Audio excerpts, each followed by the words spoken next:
We found that most people's behavior profile results in one or two of the dimensions being above the energy line and higher than the other dimensions. The further someone scores in a particular dimension above the energy line or below the energy line, the more intensely you will notice the characteristics of that dimension when we interact with them. During this session, I'd like to discuss in more detail the characteristics of individuals who scored high or low for each of the four dimensions. A person's behavior profile is a combination of the highs and lows of all four dimensions. You can see how you scored by looking at the bar charts in the lower right-hand corner of most of the pages of your report. Looking at the dominance dimension, someone who scored high on this dimension could be described by the left-hand column shown here. They are competitive, decisive, results-oriented, innovative, adventuresome, and a self-starter. They keep the team looking ahead and challenged. They typically are watching the bottom line. They are looking for what's new, what's different. They like to be in charge. They are bored if things get routine. They can be demanding, aggressive, and even intimidating. And because they push so hard, at times they can lack tact and diplomacy. Because they set such high standards for themselves, they may take on too much for themselves and for the team. The primary emotion that you will notice with a high D is that of anger.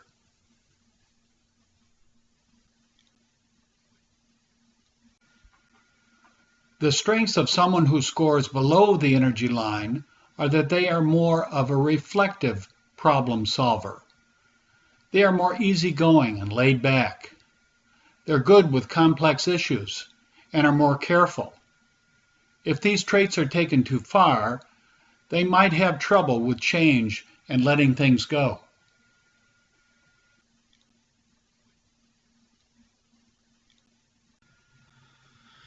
If you scored high on the influence dimension, you could be described as enthusiastic, optimistic, and trusting. You're more verbal and persuasive and convincing. You appear to be confident and easy with people. Your enthusiasm can sometimes be infectious. You like to be around people, so being on a team is a natural fit. You're a motivator and a negotiator.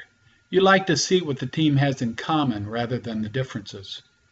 You like to be heard and have a voice in the decisions. Relationships are less formal. You like talking so much that you may talk too much in some situations and be unrealistic.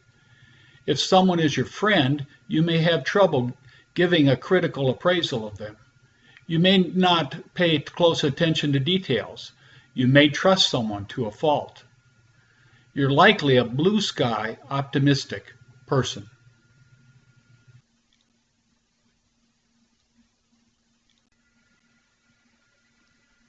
If you scored below the line on the influence dimension, you may be thought of as a realist. You're a critical thinker and have a logical approach to problems. You're more of an introvert. In a room full of strangers, you would likely do more listening than talking and wait for others to approach you. You're likely not very good at small talk. You prefer to observe before engaging. Some more extreme aspects, if you were further below the energy line, may be that you have a tendency to be overly critical and pessimistic.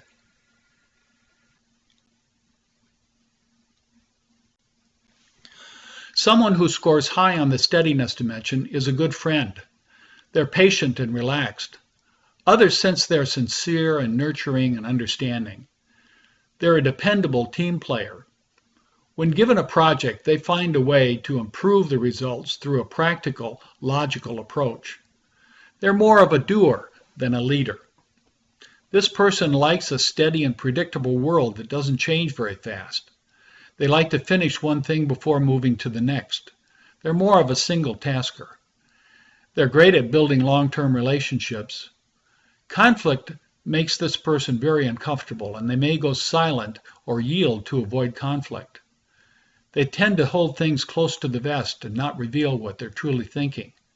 They may exhibit more of a poker face to situations. They can be stubborn. They feel uncomfortable when there are too many balls in the air and may have difficulty setting priorities. The primary emotion of this dimension is that of a non-emotional poker face.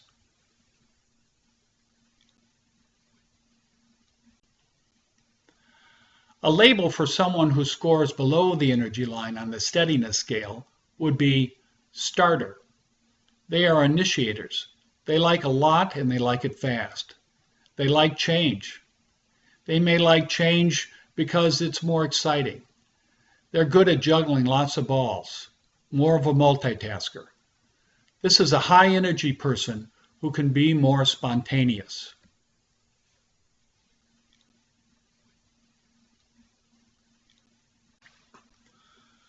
A person who scores above the energy line on the compliance dimension is more analytical and accurate. They set high standards for themselves and for others. They're patient. They like to dig for the facts. A critical thinker. They're a rule keeper. They're diplomatic and steady with a team. They like to tackle tough problems. They feel more comfortable with a smaller group of people. They also may be less verbal and more aloof with others, more of an introvert. Because of their high standards, they can be their own worst critic and be critical of others. They take their work very personally and may not take criticism from others very well. They also may be more of a glass half empty than a glass half full type of person. The primary driver of much of what they do is fear. Fear of making a mistake, fear of breaking a rule.